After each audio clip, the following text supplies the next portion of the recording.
हम बात करेंगे आर्टिफिशियल इंटेलिजेंस की, और ये रेस अब काफ़ी आगे बढ़ गई है। चैट जीपीटी के बाद इलॉन मस्क XAI के साथ न्यू मॉडल के साथ यहाँ पे चैट जीपीटी के बाद लेके आए हैं। लॉन्च हो चुका है ये इस समय, और इलॉन मस्क ने अपने लेटेस्ट वेंचर में कहा है कि ये ट्रू नेचर ऑफ यूनिवर्स को यहाँ पे समझने में मदद करेगा। अगर हम बात करें XAI की, तो इसे फॉर्मर एम्प्लॉयज़ ने यहाँ पे डेवलप करा है, OpenAI, गूगल, माइक्रोसॉफ्ट और टेस्ला के। अगर आखिर आर्टिफिशियल इंटेलिजेंस क्या है, अगर हम सरल में बात करें, जब मशीन या कंप्यूटर कोई भी ऐसी एबिलिटी डेवलप कर लेता है जो बेसिकली ह्यूमंस कर सकते हैं, जैसे कि लर्न, थिंक, रीज़न करना, जब ये सारे काम कोई भी सॉफ्टवेयर या टेक्नोलॉजी करने लगे, तो हमें देखा ऐसा जैसा गया है कि ये सब जो है कि आर्टिफिशियल इंटेलिजेंस मॉडल पे वर्क करते हैं। एग्जाम्पल्स के लिए अगर हम बात करें, रिसेंट टाइम में जो है टेस्ला ने सेल्फ ड्राइविंग कार्स को यहाँ पे लेके आई, जो प्रैक्टिकल्स आर्टिफिशियल इंटेलिजेंस पे बेस्ड है। सर्च इंजन्स, चैट जीपीटी, ये सभी जो है कंप्यूटराइज एल्गोरिथम पे काम करते हैं, और इसमें जो मेजर रोल प्ले करता है वो जो फील्ड है वो है आर्टिफिशियल इंटेलिजेंस। लेकिन अभी जो है इलॉन मस्क ने यहाँ पे XAI डेवलप कर लिया है, और देखना ये ज़्यादा इंपॉर्टेंट होगा कि चैट जीपीटी ज़्यादा प्रॉस्पर करता है या फिर XAI। अगर हम देखें तो चैट जीपीटी आने के बाद सॉफ्टवेयर इंडस्ट्री में मानो रेवोल्यूशन सा आ गया है। चैट जीपीटी को अगर आगे लेके चले तो chatbot advance conversational capabilities generate कर सकता है। जो इसका चैटबॉट है बेसिकली वो एक एडवांस हम बात करेंगे कैपेबिलिटीज जनरेट कर सकता है, ह्यूमन सेंट्रिक बातें कर सकता है, और साथ ही साथ जो है कि नेचुरल फीलिंग्स आप उससे ले सकते हैं। अब यहाँ पे it is use to be found as real now the nature of the human like conversation आप यहाँ पे लेंगे। एंड साथ ही साथ जो है कि चैटबॉट में अब जो भी आप उसको टास्क असिस्ट करेंगे तो वो आपको इंसान जैसा रिप्लाई देगा। जैसे इंसान हम नेचुरली जैसे बात करते हैं, तो आपको बिल्कुल भी ऐसा नहीं लगेगा कि कोई मशीन हमसे बात कर रही है। Till now chat GPT subscription version में अवेलेबल है और इसमें लाया गया है, और जो चैट जीपीटी के चीफ हैं सैम ऑल्ट्समैन ने कहा है कि इन 5 days of launching 1 million plus subscriber ने उसको जो है कि इतना ज़्यादा पॉपुलर करा है। एंड जो चैट जीपीटी का इस फील्ड में आना एक रिवोल्यूशन था आर्टिफिशियल इंटेलिजेंस के लिए। यहीं पे स्विस बैंक का एक एनालिसिस सामने आया है, chat GPT is the fastest growing app of all time. तो जो चैट जीपीटी है वो one of the fastest growing है, और चैट जीपीटी का जो कॉम्पिटिटर यहाँ पे राइवल अब खड़ा हो जाता है वो है XAI। तो देखना ये ज़्यादा इंपॉर्टेंट होगा कि ज़्यादा तेज से ग्रो कौन करते हैं और इसका एल्गोरिथम कितना ज़्यादा डेवलप्ड और प्रॉस्पर्ड है। नेक्स्ट चीज़ पर अगर हम बात करें तो how does the chat GPT work, तो आखिर ये चैट जीपीटी काम किस पे करता है? ये एक लैंग्वेज मॉडल पे काम कर रहा है बेसिकली। अभी हम आर्किटेक्चर पे बात करें, और बेसिकली इसका मेन फोकस रहेगा कि auto generative artificial intelligence images को कैसे डेवलप करना है। तो अभी जो है कि ये लैंग्वेज मॉडल पे ही रन कर रहा है, जिसको हम कहते हैं जनरेटिव प्री ट्रेन ट्रांसफॉर्मर, यानी कि GPT, जो इसका पीछे का नाम है GPT। तो जनरेटिव प्री ट्रेन ट्रांसफॉर्मर पे ये जो बेस्ड है, जिसने कि बहुत सारी इन्फॉर्मेशन कलेक्ट करी है, कहाँ से? Internet, websites, books, news article से।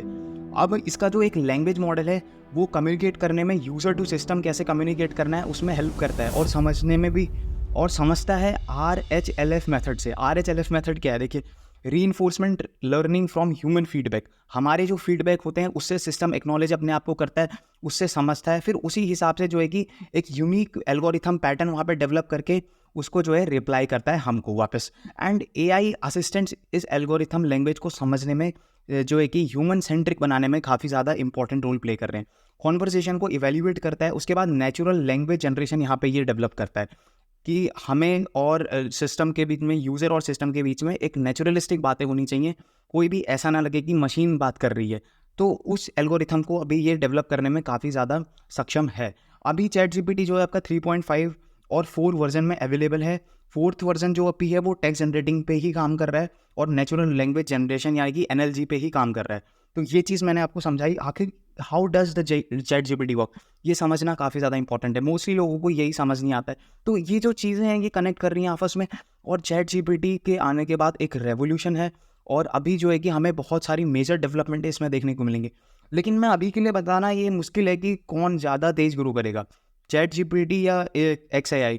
बात क्योंकि चैट जीपीटी ने 5 दिन में 1 मिलियन यूजर्स कनेक्ट किए, और आर्टिफिशियल इंटेलिजेंस की फील्ड में ये एक रिवोल्यूशन है। जैसा मैंने पहले आपको बताया कि एक रिवोल्यूशन है, और साथ ही साथ जो है कि ये बहुत ज़्यादा हाई रेटेड न्यूज़ है ऑल अराउंड द वर्ल्ड की। सबसे पहले जो है कि चैट जीपीटी के बारे में लोगों को पता चला, एंड आज सब जगह लोगों को मोस्टली चैट जीपीटी के बारे में पता है। वहीं पे चैट जीपीटी ने 200 बुक्स भी लिख दी हैं, तो इसके लिए ऑलरेडी जो है कि अमेज़ॉन पे वो अवेलेबल है। So ChatGPT is the finest way to artificial intelligence, है ना। अगर उसके फील्ड में देखा जाए तो वो काफ़ी ज़्यादा अच्छा काम कर रहा है। एंड XAI के बारे में अगर हम देखें तो वो भी अब धीरे धीरे काम करेगा। And Elon Musk is working immensely for AI during the past 5 years to build Tesla. तो टेस्ला में जो इलॉन मस्क का जो एक्सपीरियंस है, वहाँ की जो अपने अब जो वहाँ पे उसने आर्टिफिशियल इंटेलिजेंस की फील्ड में वर्क करा, वही जो है XAI को डेवलप करने में भी हेल्प करेगा। अगर हम बात करें, आपको मैं एक इंपॉर्टेंट इंटरेस्टिंग चीज़ बताता हूँ। देखिए, मस्क ने जो है कि इलॉन मस्क ने जो है कि ओपन एआई को यहाँ पे फाउंड करने में काफ़ी ज़्यादा इंपॉर्टेंट रोल प्ले करा था। 2015 के बाद जो है कि इनका कॉन्फ्लिक्ट ऑफ इंटरेस्ट हो गया था, क्योंकि जो इलॉन मस्क थे वो चाहते थे कि मैं जो है टेस्ला को बना के उसको उस पे काम करूँ, आर्टिफिशियल इंटेलिजेंस को उसको डेवलप करने पे काम करूँ।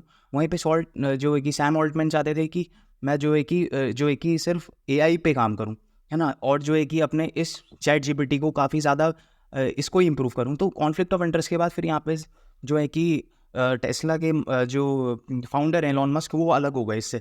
एंड उसके बाद वो टेस्ला के लिए काम करने लग गए और ये चैट जीपीटी के।